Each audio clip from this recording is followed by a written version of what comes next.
process then, most people, they're thinking the same thoughts, they're making the same choices, they're demonstrating the same behaviors, they're creating the same experiences that stamp the same networks of neurons into the same patterns, all for the familiar feeling that they call themselves. And if you keep doing that over and over again, there's a principle in neuroscience that says that nerve cells that fire together wire together. So people begin to hardwire their brain into a very finite signature, into these automatic programs. Turns out by the time we're 35 years old, we become a set of memorized behaviors, emotional reactions, beliefs, perceptions, unconscious attitudes that function just like a computer program. So when people want to change, they're using 5% of their conscious mind, and they can think positively all they want, but the programs are running subconsciously telling them that they're negative. So the only way to do that then is to get into the operating system. And getting into the operating system of that, where those programs exist, requires then people beginning to do some inward work. If you sit down and you disconnect from your outer world, you close your eyes, we play some music in the background, you sit your body down and not smelling anything or tasting anything or experiencing anything or feeling anything, and you're not thinking about or anticipating the future or remembering the familiar past, that moment, that elegant moment where you fall into the present moment is where the magic happens. And so after looking at enough brain scans in the process of studying the transformation, I call that getting beyond yourself, because when you disconnect from your present personal reality and personality, now you're ready to create something else. And so what thoughts do you want to fire and wire in your brain? What behaviors do you want to demonstrate? And the act of rehearsing the behavior begins to install the neurological hardware in your brain, primes it to look like the experience has already happened. Your brain is organized to reflect everything you know in your life. Your brain is a record of the past. It's an artifact of everything you've learned and experienced at this moment. The feelings and emotions are the end product of past experiences, and we can remember experiences better because we remember how they feel. So most people wake up in the morning and they start remembering all their problems, and those problems are connected to certain people and certain things at certain times and places. The moment they start thinking about those problems, they're thinking in the past. Those problems have an emotion associated with them, and the moment they start feeling those emotions, the body, as the unconscious mind, doesn't know the difference between an experience that's creating an emotion and the emotion the person's fabricating by thought alone. Now, thoughts are the language of the brain, and feelings are the language of the body. And how you think and how you feel creates your state of being. So most people's entire state of being, when they start their day, is already in the past. So you have a choice.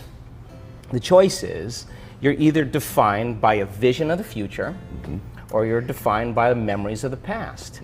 And when you decide to say, okay, I'm going to change, and you decide one thing, I'm not going to eat this food, I'm going to wake up earlier, I'm going to do something aerobic, I'm not going to have sugar after 6 o'clock, whatever it is, the person, whatever choice a person makes, the moment you make a choice to do something differently, and the hardest part about change is not making the same choices you did the day before.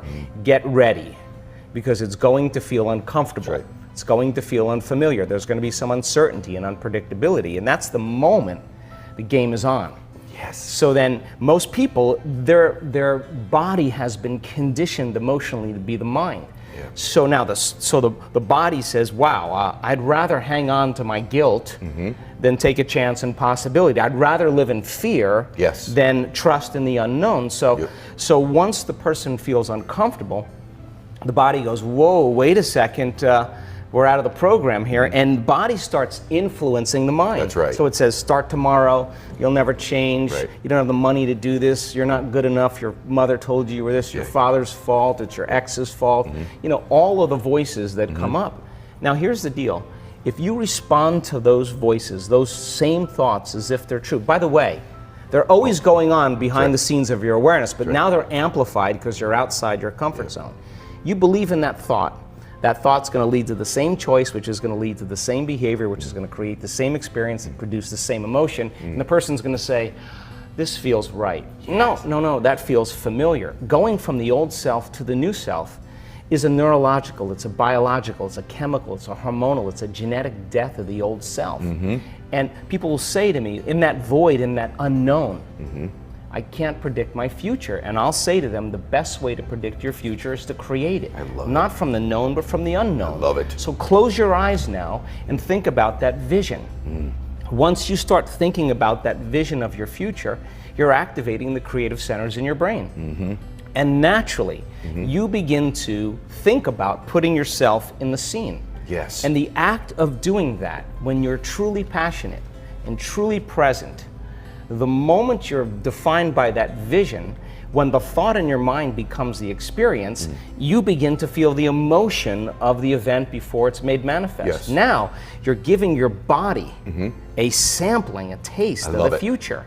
And now, if a thought and a feeling create a new state of being, you're combining a clear intention with an elevated emotion, and now you're beginning to change your biology, and you're seeing a whole new landscape that you could never see before, because you're no longer viewing your future through the lens of the past. I love this. Now, this requires then something really specific, because most people will wait for their wealth to feel abundance. They'll wait for their success to feel empowered. They'll wait for their new relationship to feel loved. They'll get all these things when. Yes. Right. So think about that. The absence of getting those things causes people to live in lack their entire life. That's right.